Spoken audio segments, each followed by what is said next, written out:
I think we are streaming. Let me just check the LinkedIn live. We're in pre-live right now.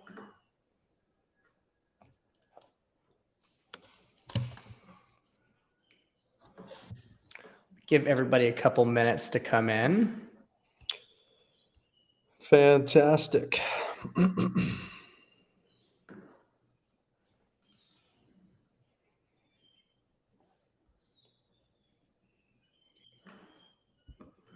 Okay, we are connected on the LinkedIn Live.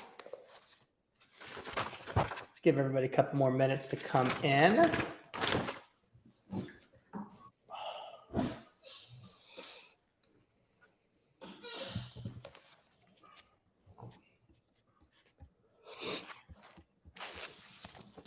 Okay, let's drop some value today. Everybody, thank you so much for coming on. My name is David Paul, and I am the managing director at DWP Capital. And today I've got a very close friend of mine who is joining us. His name is Tyler Hall. And Tyler Hall is an executive coach. He helps founders get the most out of themselves to provide the most value and to create the most value for his employees, his customers, and his shareholders. So much further ado, I'm going to give you Tyler, and he's going to talk to you a little bit about the energy audit, which is a framework, a tried and tested framework on how to improve performance by harnessing your own personal energy. So with that, I'm going to give you Tyler. David, thank you. I appreciate you having me on.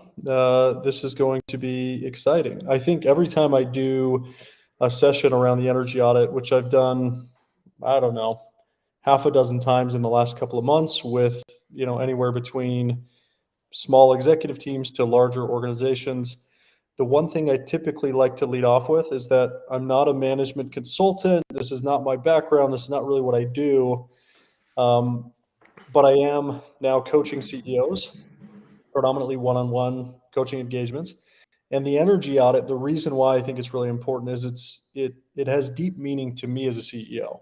So I want to share just a little origin of why I think the energy audit is like maybe the main unlock for CEOs, executives, and just anybody in general to feel more connected to their work, to be happier in the workplace, to avoid burnout, to have deeper relationships, and ultimately have better performance, regardless of your role. So I was, when COVID first hit, I was founder and CEO of a company. Company was doing pretty well going into COVID. COVID happened. The wheels fell off. It was really tough. And I remember being in San Francisco with my brother and telling him, hey, I'm really struggling. And in fact, I was like in tears. It was hard. I was depressed. I was having a hard time. And he pulled out this book and he said, hey, read this book. And like, this was not the advice that I wanted at the time, but I trusted him. He's my brother. And so I started reading this book. And in the next day, I had read the entire book. And chapter 9 of the book, which is called The Great CEO Within, talks about the energy audit. And this was the part of the book that stood out to me the most, which was the general idea that when you spend time doing things you love and that you're also great at, it creates energy. And energy is sort of the method by which all good things happen, right? And so I started implementing this with myself first, then my co-founder, the executive team, and the entire company, and everything changed. And so this is something that's deeply meaningful to me as an operator, being a CEO formerly, and something that I want to share with the world. So really, really happy that you're having me on here. Do you want to just dive right in, or do you want to ask any questions, or what are your thoughts? Yeah, so I just want to give the opportunity for anybody that wants to ask questions, right? And you can do that on the comment section on the LinkedIn. So if you want to do that, please do so. And I will interrupt Tyler, hopefully in an opportune time, to answer any questions that you guys might have. Amazing. Sounds good. Thanks, David. So I'm going to be sharing a handful of slides to help just sort of guide some of my thoughts here.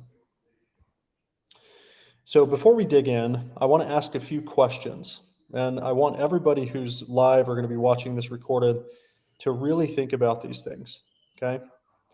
So the first question is, who likes doing things that they are not good at? Okay.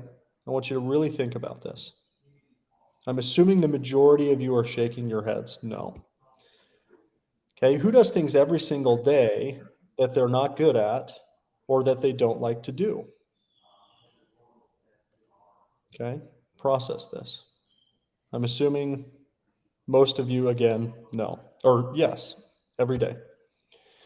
Who feels like this when they do things that they're not good at and that they don't like to do? You feel discouraged, you feel drained. This is me and probably most of you listening. Now, I want everybody to think about one thing that you do that you are good at that you also love to do. Okay, I'm going to give everybody a few seconds to think about that thing, specifically in the workplace.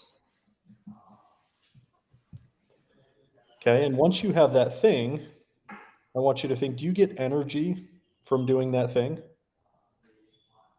Does it lift you up? Does it provide energy? Do you feel like this guy when you do that thing? My That's guess is me. That's me probably right not. now. That's David right now. Mm-hmm. Do you prefer to feel energized or drained in your work? Okay, I want you to really think about this. Pretty obvious, right? And which one of these people do you want to be, right? Do you want to be on the left that's energized, or do you want to be the woman on the right? Now, last question. If you could have everybody feel energized in the company, what might that do for individual morale, company culture, and performance? Okay, so what is the energy audit? We're going to get into this now. To understand the energy audit, you first have to understand the 4 zones that exist within the energy audit. Okay, so zone number 1 is called the zone of incompetence. I live in the zone of incompetence. A lot of people do, unfortunately, right? That's my area. Yeah, you shouldn't be in the zone of incompetence. I'll Okay. give you, if you're in zone 2 or 3, I would understand, David, but not zone 1. Okay, these are Okay. things that you're not good at and that you don't like to do. Okay, you should never be doing these things. Zone 2 is called the zone of competence. These are things that you're good at, competent at, but that you also don't like to do. Okay, you should avoid doing these things. Zone 3 is what's referred to as the danger zone or the zone of excellence. Okay, these are things that you're excellent at, uniquely qualified to do, but that you don't like to do. These are the ones that your boss or people on your team tend to hand you because you do a thorough and good job at doing it.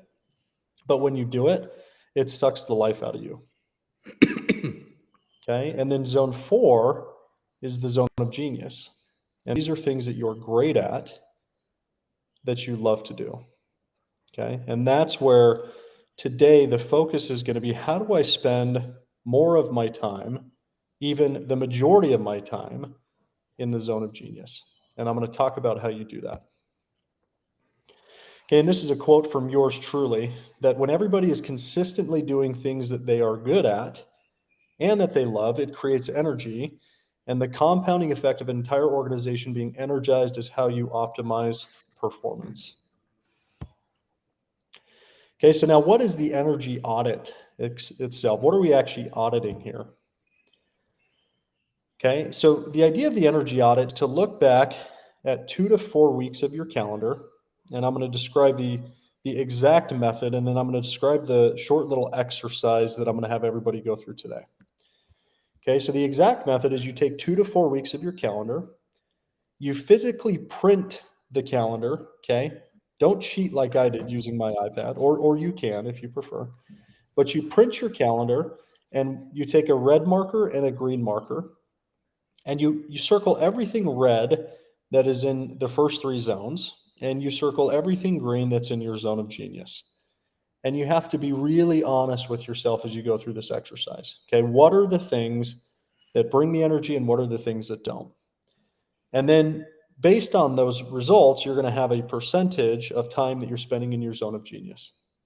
Okay, the average, by the way, is 22%. And I've done this with hundreds of people now, okay? And so mine here, this was a real 1 week. This was 20% of my time I was spending in my zone of genius. Okay, so for today, for the exercise, what I want to take everybody through is a much more basic rendition of the energy audit. Okay, and the way that we're going to do that is everybody's going to take a piece of paper or an iPad or a note, in Google Docs or in Word. And I want you to draw a 4 square like this one. And in the top left, I want you to have the zone of incompetence. On the bottom left, the zone of competence. In the top right, the zone of excellence. And in the bottom right, the zone of genius. And I want you to spend time writing down in each of these zones. 1 or 2 is all I'm looking for, things that you do on a regular basis that fall within those zones. Okay? So I'm going to have everybody just take a minute, and we don't necessarily have to do this during this call, but I want everybody to at least have this template drawn out and ready to go. Okay, and here would be, and I'm happy to share this deck with everybody that joined the call, and so you can follow along here. But here's an example of what that looks like in the top left. Okay, with each of the zones, and then an example of the actual energy audit on the right, which is the calendar exercise.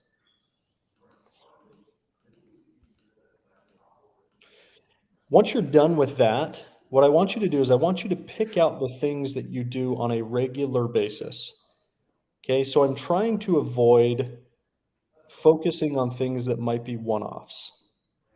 And so I want you to put a check mark next to the things that you do on this list on a regular basis. Now, most people are going to say, okay, Tyler, I've gone through the energy audit.